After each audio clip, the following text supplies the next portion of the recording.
ಸ್ನೇಹಿತರೆ ನಮಸ್ಕಾರ. ನಾನು ರವೀಂದ್ರ ಜೋಶಿ. ಶುಕ್ರವಾರದ ಮೊದಲ ಸಂಚಿಕೆಗೆ ಹಾರ್ದಿಕವಾದ ಸ್ವಾಗತ. ಇವತ್ತು ವಸಂತ ಪಂಚಮಿ.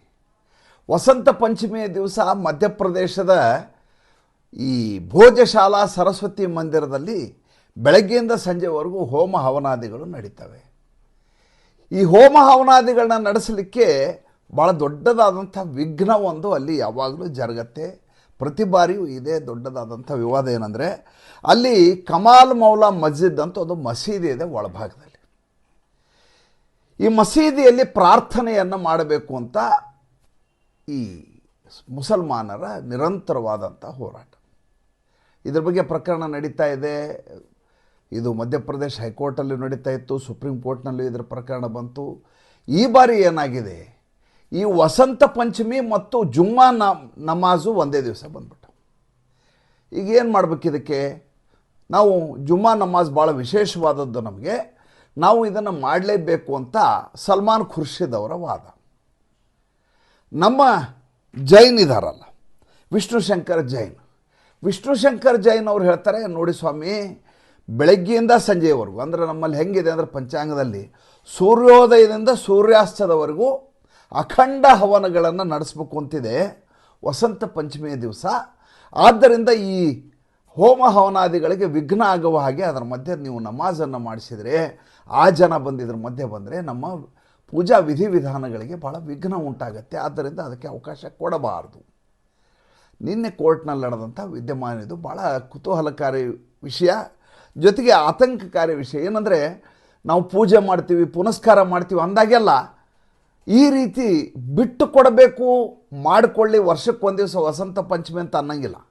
ನಮ್ಮದು ಮುಖ್ಯ, ನಾವ್ಯಾಕೆ ಮಾಡಬಾರ್ದು ಅನ್ನುವಂಥ ಹಠವನ್ನು ತೋರಿಸುವಂಥ ಒಂದು ಜನಾಂಗ ಸಮುದಾಯ, ಅದರದ್ದು ಸಮಸ್ಯೆ ಉಂಟಾಗಿರೋದು.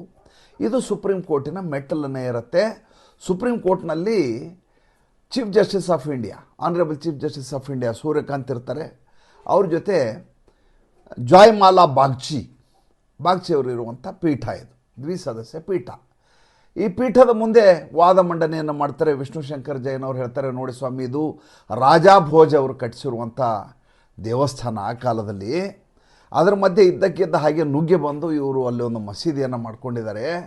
ಇದ್ರ ಕುರಿತಾಗಿ ಆರ್ಕಿಯಾಲಜಿಕಲ್ ಸರ್ವೆ ಆಫ್ ಇಂಡಿಯಾದಲ್ಲಿ ಪ್ರಕರಣ ನಡೀತಾ ಇದೆ. ಇದ್ರ ಕುರಿತಾಗಿ ಇದು ಮಂದಿರ ಅನ್ನೋದನ್ನು ಖಚಿತಪಡಿಸಲಿಕ್ಕೆ ಸರ್ವೆ ಮಾಡಲಿಕ್ಕೆ ಆದೇಶ ಆಗಿತ್ತು. ಸರ್ವೆ ಮಾಡಲಿಕ್ಕೆ 2024ರಲ್ಲಿ ಆರ್ಡರ್ ಆಗಿತ್ತಿದು. ಹಂಗೆ ಆದ ಮೇಲೂ ಕೂಡ ಅದಕ್ಕೆ ಮಾನ್ಯ ಸುಪ್ರೀಂ ಕೋರ್ಟು ಸ್ಟೇಟಸ್ ಕೋನಲ್ಲಿ ಇಟ್ಟಿದ್ದರಿಂದಾಗಿ ಇದು ಸಮಸ್ಯೆ ಬಗೆಹರಿದಿಲ್ಲ. ಈಗ ನಮಗೆ ನಾಳೆ ದಿವಸ ಇಡೀ ದಿವಸ ನಮ್ಮ ಕಾರ್ಯಕ್ರಮ ಇದ್ದಾವೆ. ಇವರು ಶುಕ್ರವಾರದ ನಮಾಜು ಅಂತ ಬಂದಿದ್ದಾರೆ. ನಾವು ಏನು ಮಾಡಬೇಕು? ಜಾಯ್ಮಾಲಾ ಬಾಗ್ಚಿ ಇದ್ದವರು ಅವ್ರದ್ದು ಹೇಗೆ ಅಂತ ನಿಮಗೆ ನಿಲುವು ಗೊತ್ತಿದೆ. ಮೊನ್ನೆ SRC ಸಂದರ್ಭದ SIR ಸಂದರ್ಭದಲ್ಲಿ ಅವರ ವಾದ ಮಂಡನೆ ಹೇಗಿರುತ್ತೆ, ಅವರು ಯಾವ ರೀತಿ ವಾದವನ್ನು ಮಾಡಿ ಕಲ್ಕತ್ತಾದಿಂದ ಬಂದಂಥವ್ರು ಜಾಯ್ಮಾಲಾ ಬಾಗ್ಚಿ ಅವರು ಚುನಾವಣಾ ಆಯೋಗಕ್ಕೆ ಹೇಳಿದರು ಏನಂತ, 11 ವರ್ಷದವರು ಮದುವೆ ಆಗಿರಬಾರ್ದ, ಬಾಲ್ಯ ವಿವಾಹ ಯಾಕೆ ಆಗಿರಬಾರ್ದು? ಪಶ್ಚಿಮ ಬಂಗಾಳದಲ್ಲಿ ಅದು ವಾಡಿಕೆ ಇದೆ, ಆ ರೀತಿ ಸಂಪ್ರದಾಯಗಳಿದ್ದಾವೆ. 11 ವರ್ಷಕ್ಕೆ ಮದುವೆಯಾಗಿ ಮುಂದೆ 15 ವರ್ಷಕ್ಕೆ ಆತನಿಗೆ 26ನೇ ವರ್ಷಕ್ಕೆ 15 ವರ್ಷದ ಮಗ ಇರಬಾರ್ದು ಅಂತೇಳಿದೆ.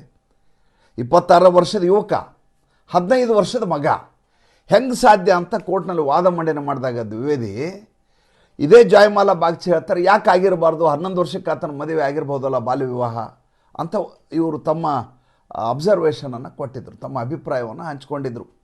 SIR ಪ್ರಕರಣದಲ್ಲಿ ಮತದಾರರ ಪಟ್ಟಿಯ ಪರಿಷ್ಕರಣೆ ಸಂದರ್ಭದಲ್ಲಿ ಸುಪ್ರೀಂ ಕೋರ್ಟ್ನಲ್ಲಿ ಆ ರೀತಿಯ ವಾದ ಮಂಡನೆ ಮಾಡಿದರು. ಅವಾಗೂ ಈ ಜಸ್ಟಿಸ್ ಸೂರ್ಯಕಾಂತ್ ಅವರು ಇದ್ದಂಥ ಬೆಂಚ್ ಆಗಿತ್ತು. ಈಗ ಅವ್ರು ಹೇಳ್ತಾರೆ, ನಿಮ್ಮದು ಪೂಜೆ ಪುನಸ್ಕಾರ ಏನಿದ್ರು 1 ಗಂಟೆವರೆಗೂ ಅಷ್ಟೇ ಇರುತ್ತೆ, ಅದಾದಮೇಲೆ ಎಲ್ಲಿರುತ್ತೆ ಹೇಳಿ ನಿಮ್ಮದು ಅಂತ ಅವ್ರು ಕೇಳ್ತಾರೆ. ಇಲ್ಲ ಸ್ವಾಮಿ, ನಮ್ಮ ಇಡೀ ಪಂಚಾಂಗದಲ್ಲಿರೋ ಪದ್ಧತಿನ ಸೂರ್ಯೋದಯದಿಂದ ಸೂರ್ಯಾಸ್ತದವರೆಗೂ ಇದೆ. ಅವಾಗ ಆ ಕಡೆಯಿಂದ ಸಲ್ಮಾನ್ ಖುರ್ಷಿದ್ ಹೇಳ್ತಾರೆ, ನಮ್ಮ ಉಳಿದ ದಿವಸದ ನಮಾಜ್ ಮುಖ್ಯ ಅಲ್ಲ, ಜುಮ್ಮಾ ನಮಾಜ್ ಇದೆಯಲ್ಲ ಅದು ವಿಶೇಷವಾದದ್ದು, ಅದರಲ್ಲಿ ಅಪರಾಹ್ನದಲ್ಲಿ ಮಾಡುವ ನಮಾಜು ಬಹಳ ವಿಶೇಷವಾದದ್ದು, ಮಧ್ಯಾಹ್ನ ಮಾಡೋದು. ಸೂರ್ಯಕಾಂತ್ ಹೇಳ್ತಾರೆ, ಇಲ್ಲ ನೀವು ಸಂಜೆ 5 ಗಂಟೆ ಮೇಲೆ ಮಾಡ್ಕೊಳ್ಳಿ, ಹೆಂಗಿದ್ರು ದಿನಕ್ಕೆ 5 ಸಲ ನಮಾಜ್ ಮಾಡ್ತೀರಿ, ಸಂಜೆ ನಮಾಜನ್ನು ನೀವು ಮಾಡ್ಕೊಳ್ಳಿ, ನಾವು 5:15 5:45ಗೆಲ್ಲ ಮುಗಿಸ್ಬಿಡ್ತೀವಿ, ಅದಾದಮೇಲೆ ನಿಮ್ಮ ಕೊನೆ ನಮಾಜ್ ಏನಿದೆ ಅದನ್ನು ನೀವು ಇಲ್ಲಿ ಬಂದು ಮಾಡ್ಕೊಳ್ಳಿ. ಅವಾಗ ಅದಕ್ಕೆ ಅಲ್ಲಿರುವಂಥ ಅಡಿಷ್ನಲ್ ಸಾಲಿಸಿಟರ್ ಜನರಲ್ ಇರ್ತಾರೆ. ಅವ್ರು ಹೇಳ್ತಾರೆ, ನಟರಾಜ್, ಎಚ್ ಕೆ ನಟರಾಜ್ ಅಂತ ಅವ್ರ ಹೆಸರು. ಅವ್ರು ಹೇಳ್ತಾರೆ, ಇದಕ್ಕೊಂದು ಪರಿಹಾರವನ್ನು ಮಾಡೋಣ. ಏನು ಪರಿಹಾರ ಅಂತಂದರೆ, ಎಷ್ಟು ಜನ ನೀವು ನಮಾಜಿಗೆ ಬರ್ತೀರಿ ಅವರ ಹೆಸರುಗಳನ್ನು ಕೊಡಬೇಕು, ಅವರಿಗೆ ಪಾಸ್ಗಳನ್ನು ವಿತರಿಸಬೇಕು. ಅದು ಭಾಳ ಲಿಮಿಟೆಡ್ ಸಂಖ್ಯೆಗೆ ಇರಬೇಕು. ಭಾಳ ಜನ ನುಗ್ಗಿ ಗಲಾಟೆ ಮಾಡೋದು, ಆ ಮತೀಯವಾದಂಥ ವಾತಾವರಣವನ್ನು, ಸೌಹಾರ್ದತೆಯಿಂದ ನಡೆಯುವ ವಾತಾವರಣ ಹಾಳು ಮಾಡೋದು, ಅದೆಲ್ಲ ಆಗಕೂಡದು. ಆ ರೀತಿ ಕೊಡೋದಾದರೆ, ನೀವು ಬರೋದಾದರೆ ಸರ್ಕಾರದ ಅಭ್ಯಂತರವಿಲ್ಲ, ನೀವು ನಡೆಸ್ಕೊಂಡು ಹೋಗ್ಬೋದು. ಸಲ್ಮಾನ್ ಖುರ್ಷಿದ್ ಅದಕ್ಕೆ ಒಪ್ಪಿಗೆಯನ್ನು ಕೊಡ್ತಾರೆ. ಇಲ್ಲ, ನಾವು ಗುರುವಾರ ಸಂಜೆನೇ ನಮಗೆ ನಮಾಜ್ ಪ್ರೇಯರ್ಗೆ ಯಾರ್ಯಾರು ಬರ್ತಾರೆ ಅವ್ರ ಪಟ್ಟಿಯನ್ನು ಕೊಡ್ತೀವಿ, ಅವ್ರಿಗೆ ಐಡೆಂಟಿಟಿ ಕಾರ್ಡ್ ಕೊಡಿ. ಐಡೆಂಟಿಟಿ ಕಾರ್ಡ್ ಪ್ರಕಾರ ಮಧ್ಯಾಹ್ನ 1ರಿಂದ 3 ಗಂಟೆ ಒಳಗಡೆ ಅವರು ತಮ್ಮ ನಮಾಜನ್ನು ಮುಗಿಸ್ಕೊಂಡು ಹೋಗ್ತಾರೆ.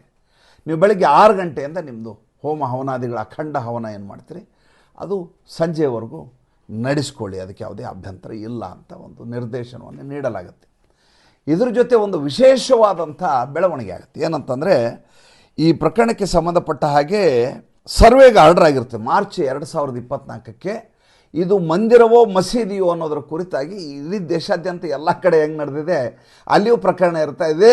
ವಿಷ್ಣು ಶಂಕರ್ ಜೈನ್ ಅವರು ಅವತ್ತು ವಾದ ಮಾಡಿದರು. ಆವಾಗ ಮಾರ್ಚ್ 2024ಕ್ಕೆ ಮಧ್ಯಪ್ರದೇಶ ಹೈಕೋರ್ಟ್ ಒಂದು ಆರ್ಡರ್ ಮಾಡಿತ್ತು. ಏನಂತ, ಇದರ ಪರಿವೀಕ್ಷಣೆಯನ್ನು ಮಾಡಿ, ಅಂದರೆ ಸರ್ವೆಯನ್ನು ಮಾಡಿ ವರದಿಯನ್ನು ನನಗೆ ಅರ್ಪಿಸಬೇಕು, ಸಲ್ಲಿಸಬೇಕು ಅಂತ ಒಂದು ಕಮಿಟಿಯನ್ನು ಮಾಡಿ ಮಧ್ಯಪ್ರದೇಶ ಹೈಕೋರ್ಟ್ ಒಂದು ಆರ್ಡರ್ ಮಾಡಿತ್ತು. ಅದರ ಪ್ರಕಾರ ಸರ್ವೆಯನ್ನು ಮಾಡಲಾಯಿತು. ಸರ್ವೆ ಮಾಡಿ ಆದಮೇಲೆ ಇನ್ನೇನಾರ್ದು ಅದರ ವರದಿ ಬಿಡುಗಡೆ ಆಗಬೇಕು. ಆ ಸಂದರ್ಭದಲ್ಲಿ ಮೌಲಾನಾ ಕಮಾಲುದ್ದೀನ್ ವೆಲ್ಫೇರ್ ಸೊಸೈಟಿ ಅನ್ನೋದು ಸುಪ್ರೀಂ ಕೋರ್ಟಿಗೆ ಮೊರೆ ಹೋಗ್ಬಿಡ್ತು. ನೋಡಿ, ಇದು ಪ್ಲೇಸಸ್ ಆಫ್ ವರ್ಷಿಪ್ ಆ್ಯಕ್ಟ್ 1991 ಪ್ರಕಾರ ಅಪರಾಧ, ಇದು ಹಾಗೆ ಮಾಡೋ ಹಾಗೇನೇ ಇಲ್ಲ. ಪ್ಲೇಸಸ್ ಆಫ್ ವರ್ಷಿಪ್ ಆ್ಯಕ್ಟ್ ಪ್ರಕಾರ 1947 ನಂತರ ಯಾವ ಮಂದಿರ ಇದಾವೆ ಮಂದಿರ, ಮಸೀದಿ ಇದ್ದದ್ದು ಮಸೀದಿ ಅಂತಿದೆ. ಅಂಥದ್ರಲ್ಲಿ ಮಧ್ಯಪ್ರದೇಶ ಹೈಕೋರ್ಟ್ ಈ ರೀತಿ ಸರ್ವೆಗೆ ಆರ್ಡರ್ ಮಾಡಿದೆ, ಸಮೀಕ್ಷೆಗೆ ಆರ್ಡರ್ ಮಾಡಿದೆ. ಇದನ್ನು ನೀವು ಕ್ವಾಶ್ ಮಾಡಬೇಕು. ಸುಪ್ರೀಂ ಕೋರ್ಟ್ನಲ್ಲಿ ಆವಾಗ ಚೀಫ್ ಜಸ್ಟಿಸ್ಸು ಸಂಜೀವ್ ಖನ್ನಾ ಅವರಿದ್ದರು. ಸಂಜೀವ್ ಖನ್ನಾ ಅವ್ರು ಏನು ಮಾಡ್ತಾರೆ, ಇದನ್ನು ವರದಿಯನ್ನು ನೀವು ಕೋರ್ಟ್ಗೆ ಸಲ್ಲಿಸಿ, ಲಕೋಟೆಯನ್ನು ಒಡೆಯೋ ಹಾಗಿಲ್ಲ, ಮುಚ್ಚಿದ ಲಕೋಟೆಯಲ್ಲಿ ವರದಿಯನ್ನು ಕೊಡ್ಬೋದು ನೀವು. ಇದರ ಕುರಿತು ಪ್ರಕರಣವನ್ನು ಮುಂದುವರಿಸೋ ಹಾಗಿಲ್ಲ, ಸ್ಟೇಟಸ್ ಕೋದಲ್ಲಿಡಬೇಕು ಅಂತ ಅವತ್ತು Sanjeev Khanna, chief justice of India Sanjeev Khanna ಇದ್ದವರು ಇದನ್ನು ಜನವರಿ 2025ಕ್ಕೆ ಆರ್ಡರ್ ಮಾಡಿದರು. ಈಗ ಜಸ್ಟಿಸ್ ಸೂರ್ಯಕಾಂತ್ ಅವರು ಈ ಪ್ರಕರಣ ಏನಿದೆ ಇದನ್ನು, ಈ ಮುಚ್ಚಿದ ಲಕೋಟೆಯನ್ನು ಓಪನ್ ಮಾಡಿ ತೀರ್ಪಿನ ಸಂದರ್ಭದಲ್ಲಿ ಪರಿಶೀಲಿಸಬೇಕು. ವಿಚಾರಣೆಯ ಸಂದರ್ಭದಲ್ಲಿ ಇದನ್ನು ಓಪನ್ ಮಾಡಲಿಕ್ಕೆ ಸುಪ್ರೀಂ ಕೋರ್ಟು ಅನುಮತಿಯನ್ನು ನೀಡಿದೆ. ಇದು ಹಿಂದೂಗಳಿಗೆ ಚಾರಿತ್ರಿಕವಾದಂಥ ಒಂದು ತೀರ್ಪು ಅಂತ ನನಗನ್ಸುತ್ತೆ. ಯಾಕೆಂದರೆ ಒಂದು, ನಮ್ಮ ಯಾವುದೇ ಕಾರ್ಯಕಲಾಪಗಳಿಗೆ, ನಮ್ಮ ವಿಧಿವಿಧಾನಗಳಿಗೆ, ವಸಂತ ಪಂಚಮಿಯ ಆಚರಣೆಗೆ ಕೋರ್ಟು ಅಡ್ಡಿಯನ್ನು ಉಂಟು ಮಾಡಲಿಲ್ಲ. ಎರಡನೇದ್ದು, ಮಸೀದಿ ಅಂತ ಅದನ್ನ ಪರಿಗಣಿಸಿ ಇಡೀ ದಿವಸ ನೀವು ನಮಾಜ್ ಮಾಡ್ಕೊಳ್ಳಿ, ದಿನದ 5 ನಮಾಜನ್ನು ಅಲ್ಲಿ ಮಾಡಬಹುದು ಅಂತ ಆದೇಶನ ಮಾಡಲಿಲ್ಲ. ಬರುವ ಜನರ ಮೇಲೆ ನಿಬಂಧನೆಯನ್ನು ವಿಧಿಸಲಾಯಿತು.